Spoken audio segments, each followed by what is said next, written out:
This is a no BS guide on how to build a physique that attracts girls. Because to get respect from men and attraction from women, you need to build up your aesthetics. Look closely because the men that you respect and get a lot of girls most definitely have a good physique. And I'm not here to waste your time. This is my practical guide for guys who want real advice for someone who's been through this journey. There are three pillars to building an aesthetic physique, and that is working out, diet, and sleep.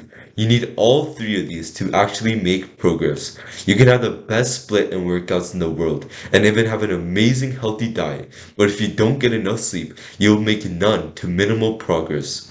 So let's start off with working out. Obviously, this is important because you can't build muscle without going to the gym. But so many guys just go to the gym and do some workouts that sure might build up their strength and muscles, but it won't build a physique that attracts girls. So for men, the most important thing is to build an X-taper physique. Now you might be confused on what that is, but it's basically a V-taper with built legs. It is scientifically proven that if a man has a 1 to 1.6D1 ratio from the shoulders to waist, that is the most attractive thing for a man's physique. Think of the V-taper on a guy as an hourglass figure on a girl. You see a girl with an hourglass shape from far away, and subconsciously your brain generates thoughts like, oh, I bet she's hot, I want to sleep with her. So that is the same thing happening to when girls see your V-taper. To build a V-taper, you need to prioritize these three muscles: lateral delts, lats, and abs. So knowing this, we have to prioritize these in our training. Obviously, you need a well-balanced physique with chest and legs, but I'm just saying that you should hit the above mentioned three muscles at least twice a week. To build muscle, study has shown that hitting muscle groups twice a week with at least 10 sets a week should be enough to stimulate growth. However, the most important thing about training are progressive overload and intensity. Progressive overload is when you slowly increase the weight or reps each week or two while maintaining your form. To do this, choose a rep range. The best for hypertrophy, as in muscle gain, is 5 to 10. Oh, but that's too low, that's strength training. No, it's not. Research shows that 5 to 30 reps is optimal for hypertrophy as long as the intensity is the same. So 5 reps taken to failure will net the same amount of gains as 30 reps taken to failure. However, 5 to 10 reps is shown to have the least fatigue and the least muscle damage, so any reps higher than 10 causes unnecessary fatigue and creates greater muscle damage. So knowing this, let's say you pick an exercise like a dumbbell press and a weight you can properly do with good form for 5 reps, maybe 25 pounds in each hand. So you stick with the 25s for a couple more workouts until you can hit 10 reps with good form. Then you can increase the weight to 27.5 pounds in each hand until you can get 10 reps with those and you increase it again. That's progressive overload. Your muscles need a reason to grow and it can't if you're hitting it with the same reps and weights every single time. Now, intensity. This is probably a huge factor in why people are making minimal gains. You need to have a 3 to 0 reps in reserve when you finish your set. Reps in reserve means how many more reps you could have done. So let's say you can do a lateral raise and complete failure, like you can't do any more reps for you, is 11 reps.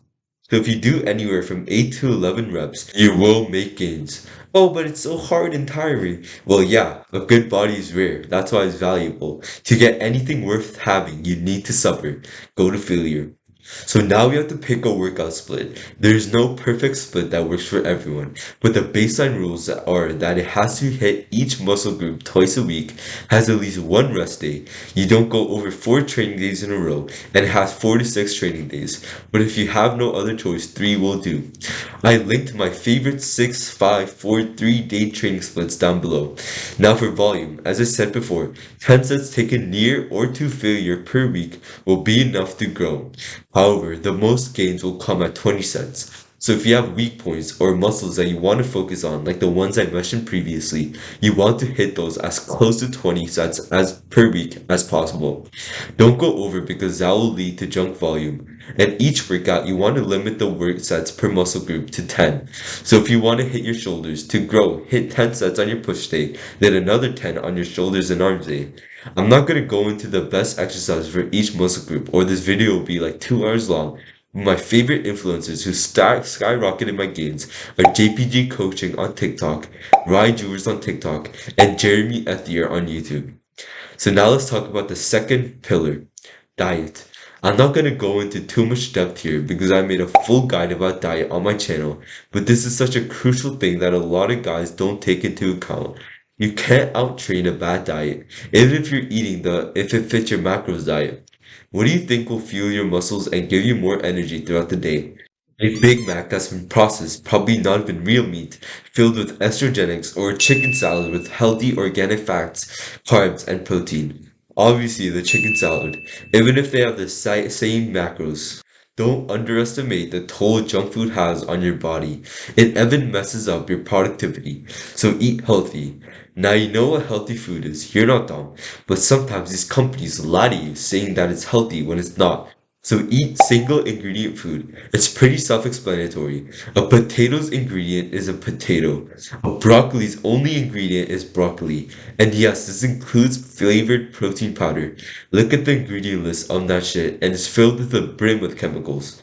After that, you want to decide how many meals you want a day. For optimal protein synthesis levels, which is where your body's protein synthesis spikes up after eating a meal, then slowly dips down until you eat more protein.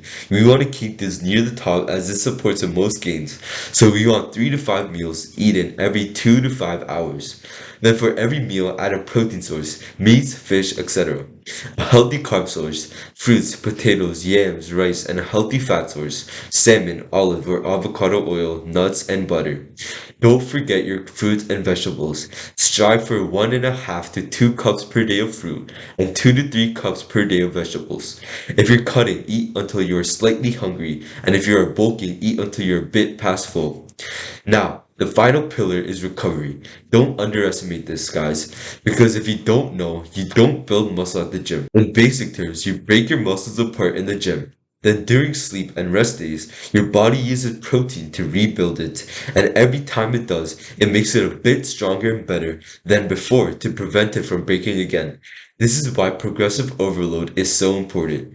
Now, we already talked about not going too crazy with our volume, adding at least one rest day a week, and not training more than 3 days in a row. So we need to talk about the most important and overlooked thing, sleep. A few months ago, I didn't really know that this was so important, so I would work out, eat clean, and do all the right things, but I ended up not gaining muscle. At that time, I remember being so frustrated, so I searched up my problems on YouTube, and fair enough, it was right there in plain sight. Now, I'm consistently hitting PRs and gaining muscle. For sleep, the best advice is that hours in bed is not equal to hours of sleep.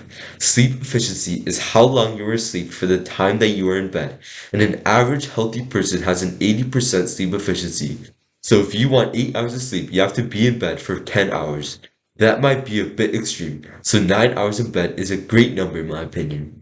Some other sleep hacks are to get sunlight into your eyes within an hour after you wake up, doing some physical activity so your body feels tired enough to go to fall asleep. Turn on blue light filters and low brightness 2 hours before bedtime. Don't eat 2 hours before bed because your body won't be able to enter deep sleep, which is where the actual benefits of sleep come into play. No stimulating shit like video games, Netflix, porn an hour before bed because that is actually hyping up your brain. Do 5 to 10 minutes of meditation to wind down and schedule for the next day. Trust me, if you do all of this, there's no way you don't fall asleep within 15 minutes. Oh, but I can't fall asleep early. Well, yeah, because you're stimulating yourself to the very moment you go to bed. You're not tiring out your body throughout the day, and you have a fucked up sleep schedule. Well, that's the guide on building an attractive physique that actually gets girls. If you follow these steps, there's absolutely no way that you don't build a good physique. If you have any more questions, feel free to drop them below. And to actually be able to get consistent at these habits, you need good mental health and discipline. Click and watch these videos right now.